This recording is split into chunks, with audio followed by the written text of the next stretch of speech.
Your lows are temporary, and I know that when you're in the middle of a tough season, it can feel impossible to believe that.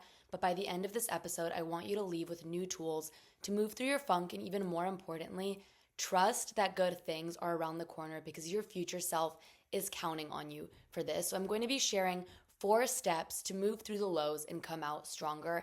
And the first one is look at your proof. Look at the proof in your life that the lows aren't permanent and that you are stronger than you feel. You have survived every single low moment in your life so far. Every time that you thought you wouldn't get through it, you did. And honestly, some of the biggest highs that I've ever experienced in my life came because of the lows. They came after periods of stagnancy or like things just didn't feel like they were going my way, whether it was a breakup, seasons of loneliness, feeling like nothing was paying off. Every single one of those lows came with a bigger high. So I want you to look at the proof in your own life. What lows did you get through and how did it help you grow? And you getting through the lows in the past is proof that they never last forever and that you are so capable of getting through any low life throws your way. And I think this is just such a resourceful thing to do, especially when you are feeling stuck in this funk and you're like, why is this happening to me? Just look at the proof in your life and be like, you know what? I've gotten through it every single time. What makes this time any different? Step 2 is to reframe your funk. Every low is insight, every trigger, every disappointment, every frustration, it's data. It's information showing you what's important to you, what boundaries you need, and what you're ready to outgrow. It is information for you. So when you see your feelings as teachers instead of problems, it is so much harder to stay stuck in victim mode because the pain that you may be feeling, it isn't here to punish you. It is here to teach you and help you grow. And it's really important to trust that and really remembering the highs and lows are also the rhythm of life. And if you never experienced a low, you wouldn't even recognize what a high feel like. Just like if it was always hot, you wouldn't even know what cold meant. Contrast is how life teaches you what you truly desire and what good is and what you really want. And this is what Abraham Hicks always says. She says, when you know what you don't want, you can learn what you do want. So whatever that low is, it is showing you what you don't want so that you can learn what you want more of in your life. So if you're going through a low and life is just constantly throwing things at you that you're like, why am I dealing with this? Or why is this coming into my life? Or why is this pattern consistently showing up? That is here to show you what you don't want. And then you can shift your energy and attention to what you do want so you can get more of that. And so when you are feeling that funk, ask yourself, what is this low here to teach me? Journal it out, sit with it, let the insight come through. This has been so transformative for me and it has allowed me to really understand myself better, which has also just given me so much clarity on my own life. Every single time I've had a low, I've been able to learn so much about myself, learned about ways that I could grow, what I want to work on, and just been able to become a better version of myself. And it has been just so beautiful being able to be like, no, this low is in my life to teach me something and to help me grow and just step into this even more transformative, better version of myself. And then choose a better feeling thought. So what's a slightly better thought that I can believe right now? And I'm not telling you that you suddenly need to feel amazing, but it is just about reaching for that next best feeling that will make you feel even a little bit better. So this weekend, I felt a funk creeping in and I just went to the beach and sat there and I let myself feel it for a second.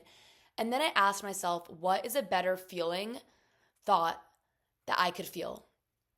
I chose to focus on what I did want instead of what I didn't like in my reality. And while it didn't automatically solve every little thing, it did make me feel so much better because we are so much more in control of our feelings than we often give ourselves credit for. And I'm not saying that you should never feel your feelings because I do really believe that you need to go through it to get over it. But I am saying you don't need to force yourself to sit there, feel bad for yourself, and you can choose when it is time for you to think a better feeling thought, and then you'll end up feeling that because it is all just about when you change your thoughts, you're able to change your feelings.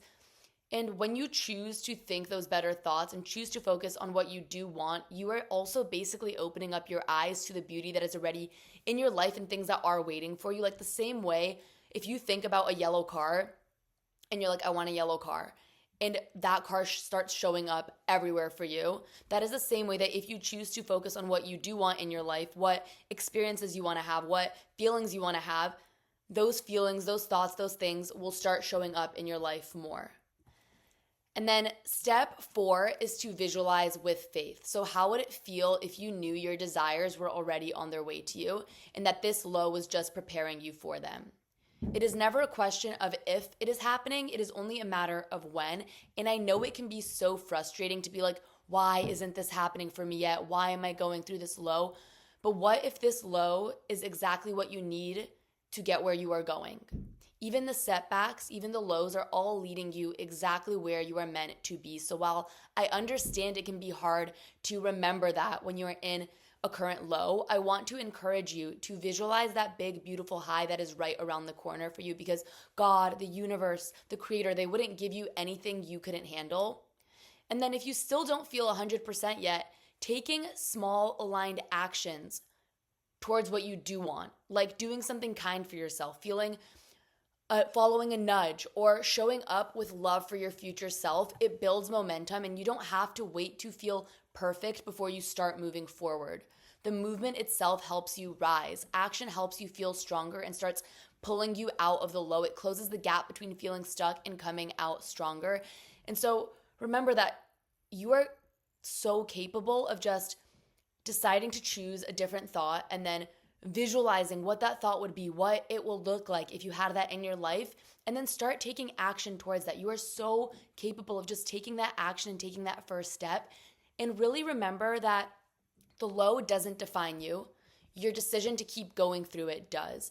Every time you move through a hard season with love and with courage, you are becoming even stronger, even wiser, and more aligned with the life that you are meant to live.